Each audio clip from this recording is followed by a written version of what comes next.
Bonsoir les petits miou. Alors voici l'émission consacrée au coup de cœur du moment.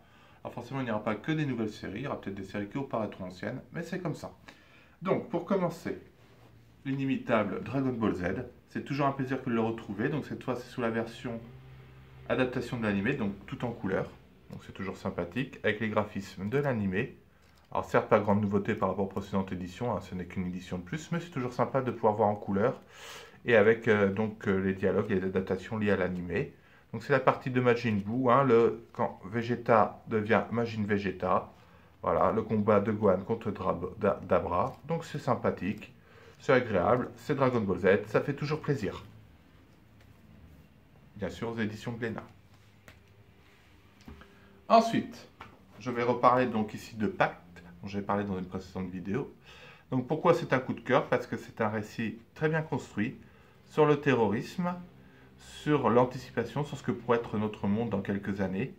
C'est assez bien construit, une bonne part de psychologie, une bonne dose d'action, une grande intensité, du dynamisme.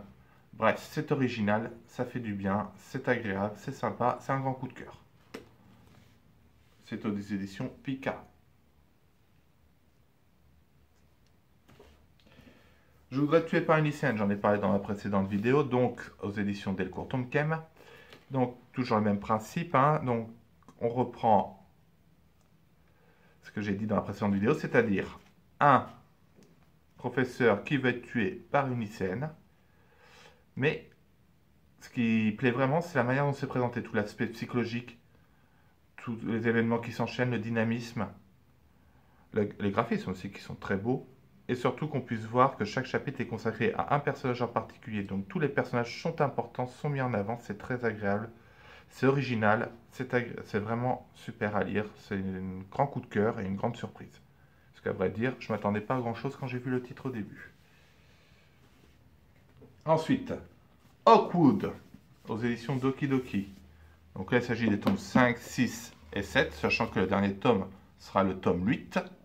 Donc Hawkwood, pourquoi cette série? Tout simplement parce qu'elle parle déjà de la guerre de 100 ans, c'est une série historique. Hawkwood est un vrai personnage, la guerre de 100 ans a bien eu lieu. On voit tout le côté stratégique, militaire, on voit les pensées de l'époque, on voit les manipulations, on voit tout, action, stratégie, psychologie, enfin bref. C'est vraiment super passionnant, c'est agréable, c'est beau, c'est bien fait, c'est voilà, un grand coup de cœur depuis le début pour cette série, qui je rappelle donc est en 8 tomes chez Doki Doki. Ensuite, Carmen Game, dans le genre survival, donc très intéressant avec les nouvelles technologies, les choix aussi qui sont très importants, karma, comme on dit, vous penserez à l'hindouisme et vous comprendrez. Bref, c'est très bien construit, c'est très intéressant, le personnage est très intéressant, les surprises sont nombreuses. Malgré le thème qui peut paraître banal, c'est original, c'est sympa, c'est vraiment très agréable, et bien sûr c'est une série courte, donc c'est toujours bien. Chez Doki Doki aussi. Non, je ne suis pas sponsorisé par Doki Doki, ne vous inquiétez pas. Ensuite, Soleil Manga, donc Friend Games. Donc il s'agit là aussi d'un survival, mais ce qui est super original et qui fait vraiment tout le charme de cette série, c'est bien sûr tout le côté psychologique qu'on n'a pas forcément dans Survival Game. Faut bien dire que parfois, à part faire un boum boum et tuer tout le monde, ça avance pas des masses. Non, là c'est vraiment tout le côté psychologie, de voir la manipulation, de voir aussi comment l'argent et les révélations peuvent mettre en branle, soi-disant une amitié solide et tout. Enfin, c'est vraiment très agréable à lire, c'est passionnant, on ne s'attend vraiment pas à ce qui se passe à chaque fois. Et je vais pas vous en montrer plus dans les pages, sinon après vous allez deviner ce qui se passe. Voilà. Ensuite, Igai, tome 3 chez Glénat. Alors là, vous avez aussi le côté psychologique, mais alors là, c'est très... Voilà. C'est plutôt zombies et compagnie, survival. Mais ce qui est intéressant, c'est que les zombies redeviennent humains, redeviennent zombies, et donc il y a forcément un décalage quand ils sont zombies, quand ils sont humains.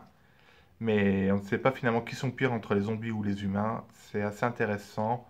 On pourrait dire un petit peu dans la lignée psychologique de Walking Dead, oui, c'est pas mal. À part que c'est dans un huis clos, puisque ça se passe dans un lycée. Et moi, j'apprécie surtout la qualité graphique et le soin apporté. Ça, c'est tellement rare de nos jours, les mangaka qui font attention à ce qu'ils font. Ensuite, toujours pour finir dans Survival Horror, le dernier tome de Cage of Eden, qui est une excellente série du début à la fin. Donc le tome 21 qui est paru chez Soleil Manga.